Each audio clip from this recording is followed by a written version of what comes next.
Bonjour Nitanda Audraz, bienvenue à la chaîne. N'oubliez pas de vous abonner, de me mettre la notification et de mettre le like pour les vidéos. Ça nous aide à faire en sorte qu'il y ait plus de personnes qui puissent tomber sur ce contenu. Donc merci encore d'être avec nous. Maintenant, je voulais parler de quelque chose de très important, ce qui est de vivre consciemment. L'importance de vivre consciemment. De par la nature, nous avons toujours tendance, parce que c'est le fonctionnement de base ou le fonctionnement naturel des choses, d'aller vers le chemin le plus facile.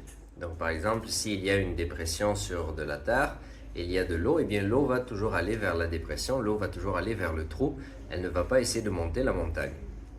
Donc c'est quelque chose de naturel. Donc de la même manière, dans notre vie, on a tendance à toujours faire les choses qui sont faciles. Facile voulant dire que faire les choses où on se sent porté. Au fond, c'est un peu comme un enfant. L'enfant, il veut toujours se faire porter par la maman. Tout ce qu'il fait, lui, il donne juste les instructions. L'instruction voulant dire qu'il va pleurer ou il va faire quelque chose. Et il veut que par la suite, il espère que par la suite, la maman va faire ce qu'il a besoin ou ce qu'il souhaite afin qu'il puisse retrouver son calme ou qu'il puisse retrouver sa paix interne. Et donc, de la même manière, quand on grandit, même si on est dans un corps adulte, on continue à fonctionner de cette manière-là. On continue à fonctionner d'une manière à, on veut se laisser porter, on veut que les choses se fassent pour nous. Et donc, ce qui arrive, c'est que on se laisse porter par nos pensées, on se laisse porter par nos sentiments, par nos émotions. Si j'ai envie de le faire, je le fais. Si j'ai pas envie, je le fais pas. On se laisse porter par nos envies. On se laisse porter par nos compréhensions, par nos concepts, par nos principes. Donc on se laisse porter, on se laisse porter. Mais il faut travailler pour pouvoir reprendre ou réclamer la souveraineté de notre existence. Reprendre notre pouvoir. Et cette manière-là ne se fait que seulement quand on décide de commencer à vivre consciemment. Si je décide de faire quelque chose, je le fais parce que j'ai décidé de le faire. Pas parce que quelqu'un m'y a forcé, pas parce que quelque chose... La vie se présente à moi, je prends une décision et je m'engage face à cette décision. Consciemment, je m'engage face à cette décision. Que j'ai envie ou que j'ai pas envie, ça c'est secondaire. Mais du moment où je décide consciemment, ça je veux le faire, eh bien, on le fait, ou on s'aligne à cette décision et on commence à le manifester. Donc c'est important de reprendre le contrôle conscient de notre existence.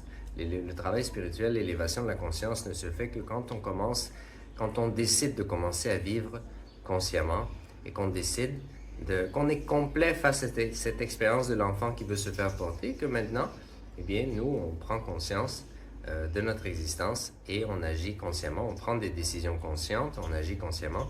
Et plus on amène cette conscience dans notre vie, plus on va se rendre compte que notre vie devient un paradis sur terre.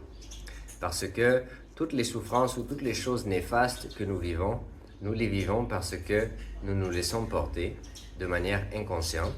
Et il y a beaucoup de choses que nos désirs, que nos envies, que nos émotions, que nos pensées nous disent qui sont en réalité pas très sages à faire, qui ne sont pas très... ce n'est pas dans le meilleur bénéfice de nous de s'aligner à ces choses-là. Et donc, il faut toujours, jusqu'à temps que notre mental, notre cœur soit purifié, il faut toujours consciemment faire un scan pour identifier, oui, ça, est-ce que c'est bon, est-ce que c'est pas bon, est-ce que je le veux, est-ce que je le veux pas.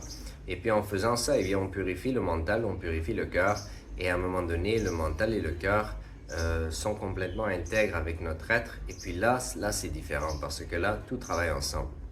Il n'y aura pas des émotions qui vont à l'encontre de notre objectif, on n'aura pas des pensées qui sont autres que les pensées que l'on souhaite manifester, donc on reprend vraiment le contrôle, on redevient un être intègre. Toutes les dimensions de notre être deviennent intègres et sont alignées à notre objectif qui est consciemment décidé. Donc voilà, dans cette vidéo, je voulais parler de l'importance de prendre des décisions conscientes tout au long de la journée, du matin jusqu'au soir. Quand on se réveille, on devrait se réveiller consciemment. Et quand on va se coucher consciemment. Et tout ce qui se passe entre les deux eh bien, on essaye de tout le faire consciemment.